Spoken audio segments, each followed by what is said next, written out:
ನಮಸ್ತೆ ಸ್ನೇಹಿತರೆ, ಮತ್ತೊಂದು ವಿಡಿಯೋಗೆ ತಮ್ಮೆಲ್ಲರಿಗೂ ಆತ್ಮೀಯವಾದ ಸ್ವಾಗತವನ್ನು ಕೋರುತ್ತಾ ಈ ಒಂದು ವಿಡಿಯೋದಲ್ಲಿ ನಾವೇನು ಡಿಸ್ಕಸ್ ಮಾಡ್ತಾ ಇದ್ದೀವಿ ಅಂತಂದ್ರೆ ಸರ್ಕಾರದ ಅಧಿಸೂಚನೆಗಳು ಆಗದೇ ಇರೋದಕ್ಕೆ ಮೇನ್ ಕಾರಣ ಏನು ಅಂತಕ್ಕಂಥದ್ದು ತಮ್ಗೆ ಗೊತ್ತಿರುವಂಥದ್ದು ಒಳ ಮೀಸಲಾತಿ ಕುರಿತು. ಇಲ್ಲಿ ಕೆಲವೊಂದಿಷ್ಟು ಜನ ಒಳ ಮೀಸಲಾತಿಯನ್ನು ಜಾರಿ ಮಾಡಿ ಅಂದರೆ ಕೆಲವೊಂದಿಷ್ಟು ಜನ ಹಳೆಯ ಮೀಸಲಾತಿ ಪ್ರಕಾರವೇ ನೇಮಕಾತಿ ಮಾಡಿ ಅಂತಕ್ಕಂಥದ್ದಿತ್ತು. ಸೊ ಮೊನ್ನೆ ಸಂಪುಟ ಸಭೆ ಇತ್ತು, ಆದರೆ ಉಪಚುನಾವಣೆ ಇರುವ ಕಾರಣಕ್ಕಾಗಿ ಅದನ್ನು ಮುಂದೂಡಲಾಗಿತ್ತು. ಅಂದರೆ ನಿನ್ನೆ ಸಚಿವ ಸಂಪುಟ ಇತ್ತು. ಅಲ್ಲಿ ಸಚಿವ ಸಂಪುಟದಲ್ಲಿ ಏನೆಲ್ಲ ಡಿಸ್ಕಸ್ ಆಯಿತು ಅಂತಕ್ಕಂಥದ್ದು ನಮಗೆ ಬಹಳ ಪ್ರಮುಖವಾಗ್ತದೆ. ಯಾಕೆ ಪ್ರಮುಖ ಆಗ್ತದೆ ಅಂತಂದ್ರೆ ಸಚಿವ ಸಂಪುಟದಲ್ಲಿ ತೀರ್ಮಾನಗಳು ಮತ್ತು ಒಳ ಮೀಸಲಾತಿ ಜಾರಿ ಆದ ಕಾರಣವಾಗಿ ಏನಾಗುತ್ತೆ ಅಂತಂದ್ರೆ ನಾವು ಅಧಿಸೂಚನೆಯನ್ನು ಹೊರಡಿಸೋದಕ್ಕೆ ಸಾಧ್ಯ ಆಗುತ್ತೆ ಅಂತ ಸರ್ಕಾರ ಹೇಳ್ತಾ ಇದೆ. ಸೊ ನಿನ್ನೆಲ್ಲ ಏನೆಲ್ಲ ಡಿಸ್ಕಸ್ ಆಯಿತು ಅಂತಕ್ಕಂಥದ್ದು ಪತ್ರಿಕೆಯಲ್ಲಿ ಬಂದಿರುವಂಥದ್ದನ್ನ ನಾವೇನು ಮಾಡೋಣ ಅಂತಂದ್ರೆ ಇವತ್ತು ತಮ್ಮ ಮುಂದೆ ಡಿಸ್ಕಸ್ ಮಾಡ್ತಾ ಹೋಗ್ತಾ ಇದ್ದೀನಿ. ನೋಡಿ, ತಾವು ಗಮನಿಸ್ಬೋದು, ಒಳ ಮೀಸಲಾತಿ ಜಾರಿಯ ಕುರಿತು CS ಸಮಿತಿಯನ್ನ ರಚನೆ ಮಾಡಿದ್ದಾರೆ. ಏನಿದು CS ಸಮಿತಿ ಅಂತಂದ್ರೆ ಯಾಕೆ ಇದು ತಾಂತ್ರಿಕ ತೊಂದರೆಯಿಂದ ಈ ಸಮಿತಿ ಬಗ್ಗೆ ವಿರೋಧ ವ್ಯಕ್ತ ಆಗ್ತಿದೆ ಅನ್ನೋದಕ್ಕೋಸ್ಕರ ಏನ್ ಮಾಡಿದ್ದಾರೆ, ಒಂದು ಸಮಿತಿಯನ್ನ ರಚನೆ ಮಾಡಿದ್ದಾರೆ. ಈ ಸಮಿತಿ ಏನ್ ಮಾಡುತ್ತೆ ಅಂದ್ರೆ ವೈಜ್ಞಾನಿಕ ಅನುಷ್ಠಾನ ಶಿಫಾರಸಿನ ರಚನೆಯಾಗಿರುವಂಥದ್ದು. ಇಲ್ಲಿ ಹೇಳ್ತಾ ಇದ್ದಾರೆ, ಪರಿಶಿಷ್ಟ ಜಾತಿ ಒಳ ಮೀಸಲಾತಿ ಜಾರಿ ಮಾಡುವ ಕುರಿತು ಗುರುವಾರ ನಡೆದ ಸಚಿವ ಸಂಪುಟ ಸಭೆಯಲ್ಲಿ ಮಹತ್ವದ ಚರ್ಚೆ ನಡೆದಿದ್ದು, ವೈಜ್ಞಾನಿಕವಾಗಿ ಒಳ ಮೀಸಲಾತಿ ಜಾರಿಗೊಳಿಸಲು ಸೂಕ್ತ ತೀರ್ಮಾನ ಮಾಡುವಂತೆ ಸರ್ಕಾರದ ಮುಖ್ಯ ಕಾರ್ಯದರ್ಶಿ ನೇತೃತ್ವದಲ್ಲಿ ತಾಂತ್ರಿಕ ಸಮಿತಿಯನ್ನು ರಚಿಸಲು ತೀರ್ಮಾನ ಮಾಡಲಾಗಿದೆ. ಅಂದ್ರೆ ಯಾವೆಲ್ಲ ಪ್ರಾಬ್ಲಮ್ ಆಗ್ತಾ ಇದೆ ಅದನ್ನ ಸರಿಪಡಿಸುವುದಕ್ಕೋಸ್ಕರ ಮುಖ್ಯ ಕಾರ್ಯದರ್ಶಿಗಳ ಅಧ್ಯಕ್ಷತೆಯಲ್ಲಿ ಒಂದು ಸಮಿತಿಯನ್ನ ನೇಮಕ ಮಾಡಿರುವಂಥದ್ದು.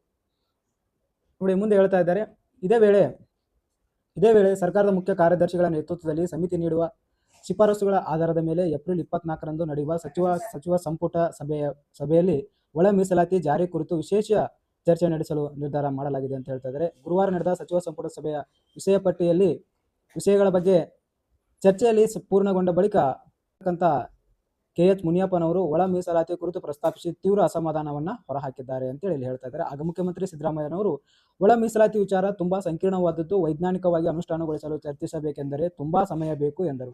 ಉಪಮುಖ್ಯಮಂತ್ರಿ DK ಶಿವಕುಮಾರ್ ಅವ್ರೇನು ಹೇಳಿದ್ರು ಅಂತಂದ್ರೆ, ಒಳ ಮೀಸಲಾತಿ ಚರ್ಚೆ ಶುರುವಾದರೆ ಮಧ್ಯರಾತ್ರಿ ಆಗುತ್ತದೆ, ನೀವು ಮಾತಾಡ್ಕೊಳ್ಳಿ ಅನ್ನುತ್ತಾ ಸಭೆಯಿಂದ ಹೊರ ನಡೆದರು. ಆಗ ಸಚಿವರಾದ SS ಮಲ್ಲಿಕಾರ್ಜುನ್, ರಹೀಂ ಖಾನ್, ಪ್ರಿಯಾಂಕಾ ಖರ್ಗೆ ಸೇರಿದಂತೆ ಹಲವರು ಹೊರೆ ನಡೆದರು ಅಂತೇಳಿ ಹೇಳ್ತಾ ಇದ್ದಾರೆ. ಇದಾದ ನಂತರ ಏನ್ ಮಾಡಿದ್ರು ಅಂತಂದ್ರೆ ತಾಂತ್ರಿಕ ಸಮಿತಿಯನ್ನ ರಚನೆ ಮಾಡೋದಕ್ಕೆ ಸಮ್ಮತಿಯನ್ನ ನೀಡಲಾಯಿತು. ಒಳ ಮೀಸಲಾತಿ ಚರ್ಚೆ ವೇಳೆ ನ್ಯಾಯಾಲಯದಲ್ಲಿ ಮೀಸಲಾತಿ 50% ಮೀರಬಾರದು, 15% SC ಮೀಸಲಾತಿ ಮಾತ್ರ ಅನುಷ್ಠಾನ ಮಾಡಬಹುದು ಎಂಬ ಕಾರಣಕ್ಕಾಗಿ ವಿಳಂಬ ಮಾಡುವುದು ಬೇಡ ಅಂತ ಹೇಳ್ತಾರೆ.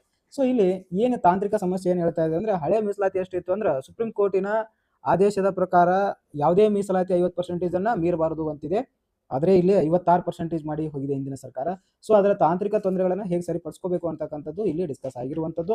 ನೋಡಿ, ಒಳ ಮೀಸಲಾತಿಗಳಲ್ಲಿ ಯಾವ್ಯಾವ ಪ್ರಾಬ್ಲಮ್ ಇದೆ ಅಂತಂದ್ರೆ, ಬಲಗೈ ಎಡಗೈ ಅಸ್ಪೃಶ್ಯರಿಗೆ ಕ್ರಮವಾದ 5.3 5.3 4.4ರಂತೆ, ಅಂದ್ರೆ ಎಡಗೈಗೆ 5.3, ಬಲಗೈಗೆ 5.3 ಮತ್ತು ಅಸ್ಪೃಶ್ಯರಿಗೆ 4.4ರಂತೆ ವರ್ಗೀಕರಣ ಮಾಡಿ ಒಳ ಮೀಸಲಾತಿ ನೀಡಬಹುದು ಎಂಬುದರ ಬಗ್ಗೆ ಚರ್ಚೆ ಮಾಡಲಾಯಿತು. 15% ಮೀಸಲಾತಿಯನ್ನ ಬಲಗೈ ಎಡಗೈ ಹಾಗೂ ಅಸ್ಪೃಶ್ಯರ ನಡುವೆ 5.3, 4.4ರಂತೆ ವರ್ಗೀಕರಣ ಮಾಡುವ ಕುರಿತು ಚರ್ಚಿಸಲಾಯಿತು. ಆದರೆ ಈ ನಿರ್ಧಾರ ಮಾಡಲು ಸಾಧ್ಯವಿಲ್ಲ, ಇದನ್ನು ವೈಜ್ಞಾನಿಕವಾಗಿ ಚರ್ಚಿಸಿ ಅನುಷ್ಠಾನಗೊಳಿಸಬೇಕೆಂಬ ಕಾರಣಕ್ಕಾಗಿ ತಾಂತ್ರಿಕ ಸಮಿತಿ ರಚನೆಗೆ ನಿರ್ಧಾರ ಮಾಡಲಾಯಿತು ಅಂತ ಹೇಳ್ತಾ ಇದ್ದಾರೆ. ಸೊ ಹಾಗಾಗಿ ಮುಂದಿನ ಸಚಿವ ಸಂಪುಟ ಏಪ್ರಿಲ್ 24ಕ್ಕೆ ಇರುವುದು, ಅಲ್ಲಿವರೆಗೂ ನೀವೇನ್ ಮಾಡಬೇಕಾಗುತ್ತೆ, ವೇಟ್ ಮಾಡಬೇಕಾಗುತ್ತೆ.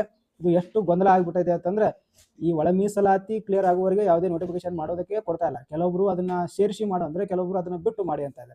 ನೋಡಿ, ಈಗ ಎಲ್ಲ ಮಾಡಿ ಸಚಿವ ಸಂಪುಟ ಕಳಿಸಿದ್ರು ಕೂಡ, ಅದು ಅನುಮೋದನೆ ಆದ್ರೂ ಕೂಡ ಅಲ್ಲಿ ಅವರಿಗೆ ಎಡಗೈಗೆ ಎಷ್ಟು ಪರ್ಸೆಂಟೇಜ್, ಬಲಗೈಗೆ ಎಷ್ಟು ಪರ್ಸೆಂಟೇಜ್, ಅಸ್ಪೃಶ್ಯತೆಗೆ ಎಷ್ಟು ಪರ್ಸೆಂಟೇಜ್ ಕೊಡ್ಬೇಕಂತಕ್ಕಂಥದ್ದು ತುಂಬಾ ಏನಾಗ್ತಾ ಇದೆ ಅಂತಂದ್ರೆ ಇಲ್ಲಿ ಗೊಂದಲಗಳು ಮೂಡ್ತಾ ಇದೆ.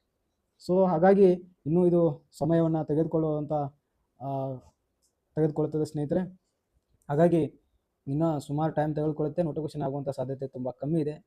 ಯಾರೆಲ್ಲ ಓದ್ತಾ ಇದ್ದೀರಿ ಓದಿ, ಮತ್ತು ಯಾರೆಲ್ಲ ಕೆಲಸ ಬಿಟ್ಟು ಓದ್ತಾ ಇದ್ದೀರಲ್ಲ ನೀವು ವಿಚಾರ ಮಾಡಬೇಕಾಗುತ್ತೆ ಅಂತ ಹೇಳುತ್ತಾ, ನೋಡೋಣ ಏಪ್ರಿಲ್ 24 ಅಂತಂದರೆ ಇನ್ನೂ ಒಂದು ವಾರದಲ್ಲಿ ಮತ್ತೆ ಸಚಿವ ಸಂಪುಟ ಇದೆ. ಈ ತಾಂತ್ರಿಕ ಸಮಿತಿ ಏನೆಲ್ಲ ವರದಿ ನೀಡುತ್ತೆ ಅಂತಕ್ಕಂಥದ್ದನ್ನು ನೋಡ್ತಾ ಹೋಗೋಣ ಅಂತ. ಯಾರೆಲ್ಲ ವಿಡಿಯೋ ನೋಡಿದರೆ ನಿಮಗೆ ತುಂಬ ಧನ್ಯವಾದಗಳನ್ನು ಸಲ್ಲಿಸ್ತಾ ಈ ವಿಡಿಯೋನ ಇಲ್ಲಿಗೆ ಮುಗಿಸ್ತಾ ಇದ್ದೀನಿ. ನಮಸ್ಕಾರ.